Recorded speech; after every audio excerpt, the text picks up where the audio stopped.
ఆ విధమైన ఆలోచనలు గనక యువతరం చేయగలిగితే అప్పుడు ఏమవుతుందంటే ఒక సమాజం నిర్మాణం అవుతుంది. అంటే సమాజ నిర్మాణం అంటే సామాజిక పరిస్థితులు, ఆర్థిక స్థితులు, తర్వాత వచ్చేసి మనం గమనించాల్సిన అనేక ఆర్థిక విషయాల్లో కూడా మన ఆలోచనలు పనిచేస్తాయి, సమాజాన్ని మార్చడానికి కూడా మన ఆలోచనలు పనిచేస్తాయి.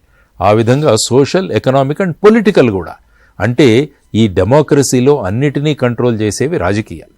కాబట్టి విద్యార్థులు ముఖ్యంగా ఈ దిశగా కూడా ఆలోచించాలంటారు. ఈ 3 దిశలు, సామాజిక విషయాలు, ఆర్థిక విషయాలు, రాజకీయ విషయాలు, పొలిటికల్, ఈ 3 ఎప్పుడైతే విద్యార్థులు ఆలోచించడం మొదలు పెడతారో అప్పుడేమవుతుందంటే ఒక సమాజం మారుతుంది. ఎందుకంటే మనకు విద్యార్థి భూమిక చాలా అవసరం. మనకు విద్యార్థులు, యువతరం చాలా భూమిక. అందుకనే శ్రీశ్రీ గారు కూడా అన్నారు, కొంతమంది యువకులు ముందు యుగం దూతలు అంటాడు, పావననవని జీవన నిర్మాణ నిర్ణేతలు అంటారు. కాబట్టి ఆ విధమైన ఆలోచనలతో మనం ముందుకు వెళ్ళాలి అన్నది మన అందరి సంకల్పం.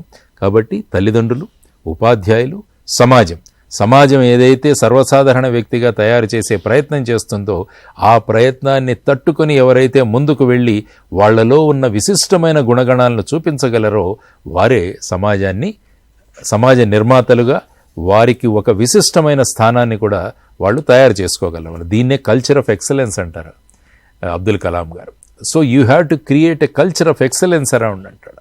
అందువల్ల ఆయన ఏమంటారంటే మీ స్టాండర్డ్స్ మీరే సెట్ చేసుకోండి, మీ స్టాండర్డ్స్ను మీరే అధిగమించండి. మనం హై జంప్ చేస్తున్నప్పుడు సాధారణంగా ఒక పోల్ పెడతారు, దాన్ని జంప్ చేసిన తర్వాత మళ్ళా పైకి పెడతారు. ఆ విధంగా you set your own standards అంటారు ఆయన. ఆ తర్వాత don't compete with others, compete with your self అంటాడు ఆయన. నీతో నువ్వు పోటీ పడు. అప్పుడు ఏమవుతుందంటే you will develop a culture of excellence అంటారు.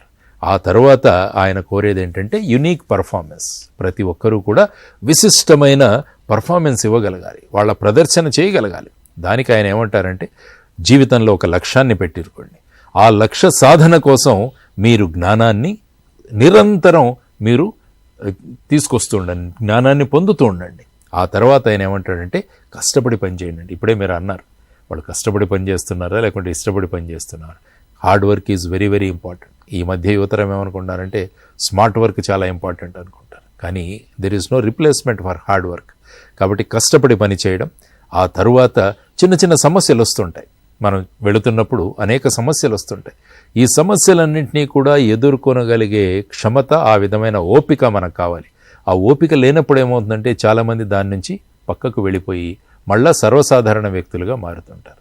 అందువల్ల సర్వసాధారణ వ్యక్తులుగా కాకుండా మీకంటూ ఒక విశిష్టమైన స్థానాన్ని సంపాదించుకుంటే develop the culture of excellence and you have to have unique performance. అందరికన్నా మీకు విశిష్టమైన పర్ఫార్మెన్స్ ఎప్పుడైతే మీరు ఇవ్వగలరో అప్పుడు సమాజాన్ని శాసించే స్థాయికి, లేకుంటే సమాజాన్ని నిర్మించే స్థాయికి మీరు ఎదుగుతారన్నవి మనకు అనేకమైన ఉదాహరణలు ఉన్నాయి. సో ఆ విధమైన ఉదాహరణలతో యువతరం ముందుకు వెళ్ళాలని మనం అంతా కూడా కోరుకోవాలి.